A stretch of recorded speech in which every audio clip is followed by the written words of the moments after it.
In part 1 of the history of Islam, we discussed the succession to Muhammad and the birth of the Caliphate under the leadership of Abu Bakr.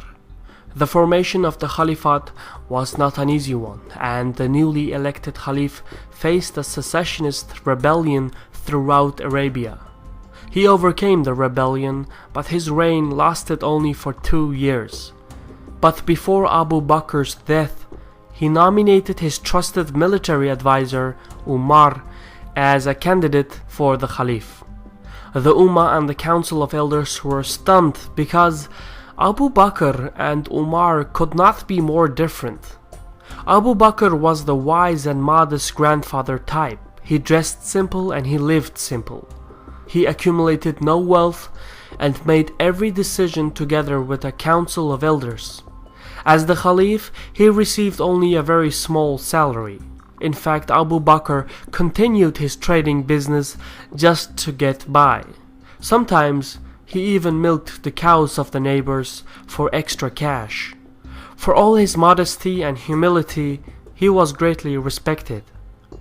Umar, on the other hand, before his conversion to Islam, was known as a drinker and a brawler. He had a notorious temper, and he was much taller than most people around him. So the council wasn't convinced that Umar was the right person for the office. Then, in the heat of the debate, Ali stepped forward and endorsed Umar. This tipped the scale of the debate, and Umar was elected as the new Caliph. Over the next 10 years, Umar would lead the Caliphate. He would conquer the lands of Persia, Mesopotamia, the Levant, and Egypt, and he would give Islamic civilization its own unique identity. Umar was a theologian as influential as Saint Paul, and he was a statesman and a patron of philosophy, much like Lorenzo de' Medici. But Umar was also a social reformer like Karl Marx, and a military thinker equal to Napoleon. Any of these achievements would have earned him a place in history, but when most people speak of Umar, all they know is that he was the second Caliph. Welcome to Caspian Report by me, Shirvan. For more information, please visit our Facebook page in the description. Towards the end of the Rida Wars, the Byzantines had moved their main army to the border of the Caliphate, and the Sassanids were trying to stir up rebellion in their former proxies, which were now part of the Caliphate. Abu Bakr believed that either a Sassanid or a Byzantine invasion of Arabia was imminent, and sent his finest general, Khalid bin al-Walid, to push back the Sassanids in Mesopotamia and the Byzantines in Syria. We discussed the Islamic conquest of Persia in a previous video. Even though he was heavily outnumbered, General al-Walid was decisively victorious in both campaigns. But during the military campaigns, Abu Bakr had died from a fever. His successor, Umar, made some military reforms and continued the campaign.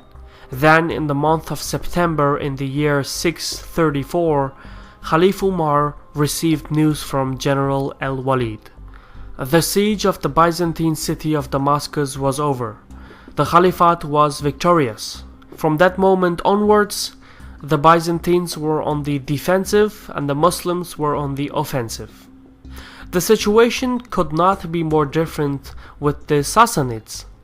Where the Byzantines had withdrawn, the Sassanids had continuously attempted to retake their lands in Mesopotamia. Umar argued that the only way the Sassanids would accept peace was by an utter defeat. But a crushing defeat required a full-scale invasion.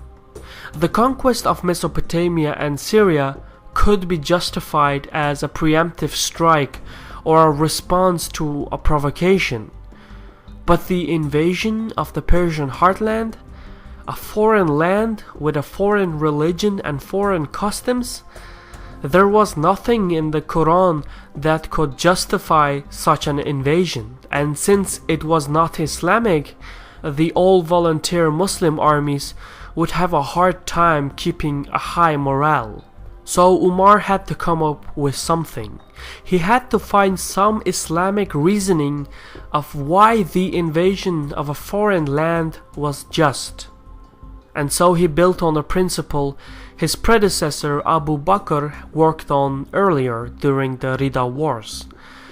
The argument was that since there was only one God, and Islam was the embodiment of God's will on earth, only one Ummah or one Muslim community could exist.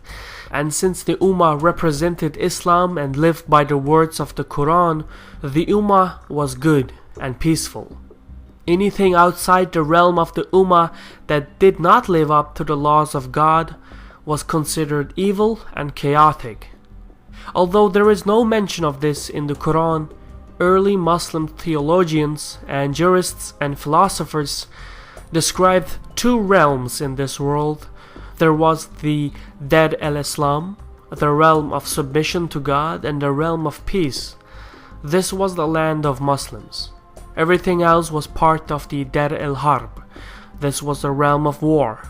And this realm was viewed as the enemy of humankind, and therefore Muslims regarded anyone in the Dar al-Harb as infidels and were justified in declaring a jihad against them.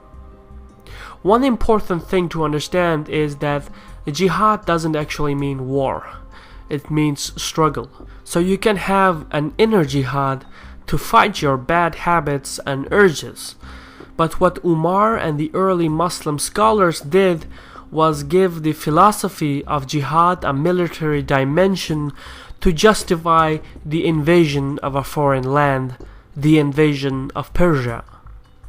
So, from an early Muslim point of view, the military expansions were justified as a struggle of good and justice versus evil and falsehood, like white versus black, the sun versus the moon. This was a very ancient philosophy given a legal aspect. The Caliph had created a legal Islamic way of warfare, all in the name to impose God's will on earth. The morale issue was no longer a concern. The Muslim armies viewed the jihad as a noble act. The new military dimension of a jihad, combined with some of the three finest generals in military history, the Caliphate expanded at an unprecedented rate. The field commander Khalid bin al-Walid would capture the Levant and destroy the Byzantine army at the Battle of Yarmouk. Commander Amr ibn al-Ahas would march on west and conquer Upper and Lower Egypt and parts of northern Africa. Commander Sa'ud ibn Abi Gawas would march east and defeat the Sassanid armies and conquer all of the Sassanid Empire, including Persia, Azerbaijan, Bactria, the Caucasus, and Makran. All in all, the Caliphate had conquered an estimated 4,000 cities during the military campaigns. Usually in war, soldiers have the permission to loot and plunder. But during the reign of Umar, the soldiers had no permission to seize the fixed properties of common citizens. The Muslim armies got the battlefield loot and 4/5 of the treasuries of the monarchs they conquered. The loot was equally divided amongst the soldiers. There was no distinction between the commander and the foot soldier. The remaining 1/5 of the loot went back to the capital Medina. That money was then distributed to the underprivileged through a social welfare system called the Bayt al-Mal. This financial institution distributed an allowance to the poor, the orphans, the widows, the disabled, and even offered child benefits and pensions for the old Muslims and non-Muslim citizens of the Caliphate. This kind of system was unheard of in ancient times, and the Rashidun Caliphate became the very first welfare state. But the crown jewel of all the conquests was the city of Jerusalem, which ranks as the third most holy site for Muslims. In fact, one of the most famous Umar stories takes place after the conquest of the city. The Caliph made his way to Jerusalem to accept the surrender of the city in person. Umar traveled with a servant, but they only had one donkey with them and thus took turns riding and walking. When they reached the city walls, the servant happened to be riding the donkey, so the people of Jerusalem mistook him for the Caliph and hastened to pay him homage and swear fealty. Eventually the crowd was told it was the other guy they should be saluting. This kind of anecdotes are plentiful throughout the reign of Umar and attest to the Caliph's modesty and humility. But what happened next is equally important. As Umar entered Jerusalem, the Christian population assumed that the Caliph would want to perform a Muslim prayer in the city's most holy church as a token of his triumph, but Umar refused to do so. He stated that if he prayed in a church, some Muslim ruler in the future would convert that church into a mosque, and that wasn't the intention of Islam. The Caliph explained that the local people were free to live and worship as they pleased, and that from now on the Muslims would live among them, worshipping in their own way and setting an example. Umar explained that if people liked what they saw, they were welcome to join the Muslim community, but there was no compulsion in religion. This event set the pattern for the relations between Muslims and the people they conquered. The Christian and Jewish communities in Jerusalem and elsewhere throughout the Caliphate discovered that as non-Muslims they were subject to a special tax called the Yizya, but the tax was still less than what they had been paying to the Byzantines. Furthermore, unlike the Byzantine rulers who intervened in the practices of sects in the region, the Muslim rulers viewed all the indigenous communities as either Christians or Jews. From the Muslim point of view, there was no distinction between the sects, so there was no reason to intervene in their practices, and thus the indigenous communities within the Islamic State had their own laws, had their own judges, and so enjoyed more freedoms than during the Byzantine rule. From the standpoint of the indigenous people, the Caliphate offered a mutual beneficial deal, and in fact many Christians and Jews joined forces with the Muslim armies, and this resulted in exceptionally rapid conquests. As new areas joined the Islamic State, they also benefited from free trade with other areas in the Caliphate. Prior to this, the Byzantines and the Sassanid empires imposed taxes on trade. The difference here was that the Caliphate did not tax trade itself but only wealth. So from a financial point of view, both the Caliphate and the indigenous people prospered by expanding the state. These are all minor reasons, but combined, they explain how and why the Caliphate managed to expand, integrate, and convert so rapidly throughout the Middle East. Over the next few years, it became clear that the Caliphate was now an unmatched power in the world. But in order to maintain control over these newly conquered territories, massive reforms were required. The Caliph proceeded by establishing a political structure that was inspired by the Persian administration. He centralized the government with the Caliph as the head of a sovereign political authority, and then he divided the state into provinces and appointed a governor or wali for every province. He handpicked every governor based on their skill, merits, and piety. If a governor misbehaved, the Caliph had the authority to dismiss him. The provinces were then further divided into districts, and every district or large city was governed by a junior governor or amil. Sometimes the Caliph himself would select the junior governors, and sometimes it was the provincial governor who would pick the junior governor. It is estimated that near the end of Umar's reign, there were 13 provinces and about 100 districts in the Caliphate. The provinces and even a few wealthy districts had their own standing armies, with the provincial governors acting as the commander-in-chief. One important side note is that Caliph Umar never selected anyone for a position of authority if that position was close to him or his family, no matter how talented or skillful that person was. The Caliph argued that he had to avoid the seeds of corruption by distancing himself and his family ties from the governance of the state. But aside the administrative, military, and economic reforms, the Caliph made many more religious reforms. If the first Caliph Abu Bakr had established that Islam was not just a religion but a social political system, the second Caliph Umar formalized Islamic law, which would eventually lead to the creation of Sharia law. When the Caliph could not find an answer in the Quran, he would consult with the companions of Muhammad to find out what the Prophet had done or said in a similar situation. From this, Umar started a sorting process in which Muhammad's revelations and stories were checked, double-checked, and triple-checked, and then the sources were checked, double-checked, and triple-checked. Eventually, the scribes were organized into one comprehensive collection.